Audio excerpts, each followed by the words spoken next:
আসসালামু আলাইকুম রহমতুল্লাহ। আমার ভিডিওতে আপনারা সবাই আমন্ত্রিত। আজকে আমি আপনাদেরকে দেখাবো কিভাবে আমি ভেজিটেবল কাবাব তৈরি করেছি। এই কাবাবের প্রধান উপাদান ছিল মটরশুঁটি এবং আলু। আমি মটরশুঁটি আর আলু দিয়েই কাবাবটা তৈরি করেছি। তো আমি চলে যাচ্ছি প্রস্তুত প্রণালীতে। আমি প্রথমে কিছু মটরশুঁটি ধুয়ে সিদ্ধ বসিয়ে দিলাম।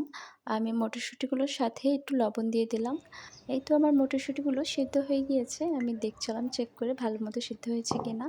তারপর আমি এগুলোকে একটু হালকা ব্লেন্ড করে নেব। একদম পুরোপুরি মিক্স করব না। একটু আধা ভাঙা করে নিয়েছি আমি এগুলোকে। চাইলে এটা শিলপাটায়ও করা যেতে পারে। এখন আমি এই মটরশুঁটিগুলো দিয়ে কাবাবের পুর তৈরি করে নেব। এর জন্য আমি প্রথমে চুলায় তেল বসিয়ে তার মধ্যে পেঁয়াজ দিয়ে দিলাম। তারপর আমি দিয়ে দিলাম আদা কুচি, কাঁচামরিচ কুচি। আম তারপর আমি এগুলোকে একটু ভাজা করে নিচ্ছিলাম। এর সাথে আমি অল্প পরিমাণে হলুদ দিয়েছি।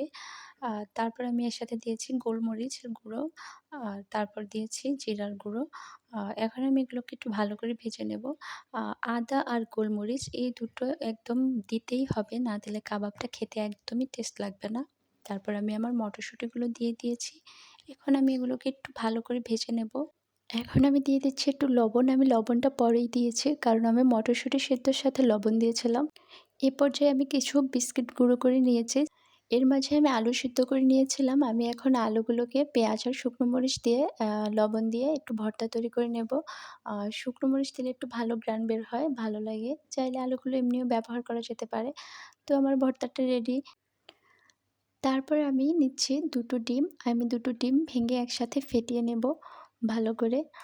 তো মাঝে ছোট্ট করে বলে রাখি, যারা আমার ভিডিওগুলো দেখেন অবশ্যই লাইক, কমেন্ট, শেয়ার দিয়ে পাশে থাকবেন। ফেসবুক থেকে দেখলে পেজটি ফলো করে দিবেন, আর ইউটিউব থেকে দেখলে অবশ্যই চ্যানেলটি সাবস্ক্রাইব করে দেবেন। এই তো তারপর আমি চলে এসেছি কাবাব তৈরি করার জন্য। আমি প্রথমে পরিমাণ মতো আলু নিয়েছি। তারপর আলুগুলোকে একটু চ্যাপ্টা করে তার ভেতর মটরশুঁটির পুর দিয়ে দিলাম। এখন আমি আবার উপরে আলু দিয়ে ঢেকে দেব ভালো করে, যেন বের না হয়ে যায়। আ এই তো আমার কাবাবটা রেডি হয়ে গিয়েছে। এটিকে আমি এখন ডিমের ব্যাটারের মধ্যে চুবিয়ে আম তারপর আমি বিস্কুটের গুঁড়োয় গড়িয়ে নেব। এই কাবাবটা খেতে খুবই টেস্টি আর তৈরি করাও খুবই সহজ। যারা মাংস খেতে চান না তারা এভাবে ভেজিটেবল দিয়ে কাবাব তৈরি করে খেতে পারেন। এই তো আমি কাবাবটা তেলে দিয়ে নিয়েছি।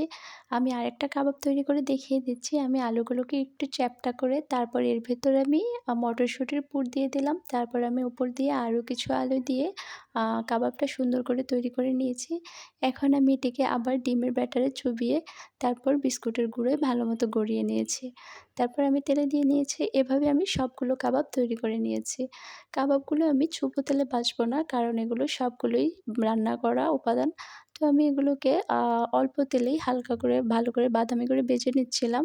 আ এই তো কাবাবগুলো দেখতে খুবই সুন্দর লাগছিল। খুবই সুন্দর স্মেল বের হচ্ছিল।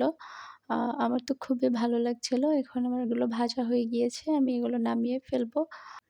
আপনারা চাইলে এভাবে সহজেই বাসায় কাবাব তৈরি করে খেতে পারেন। এটি যেহেতু ভেজিটেবল কাবাব, এটি খরচও কম, স্বাস্থ্যের জন্যও ভালো। দেখেন আমার কাবাবগুলো কেমন সুন্দর লাগছে। আজ এ পর্যন্তই। সবাই ভালো থাকবেন, আমাদের জন্য দোয়া করবেন। আল্লাহ হাফেজ।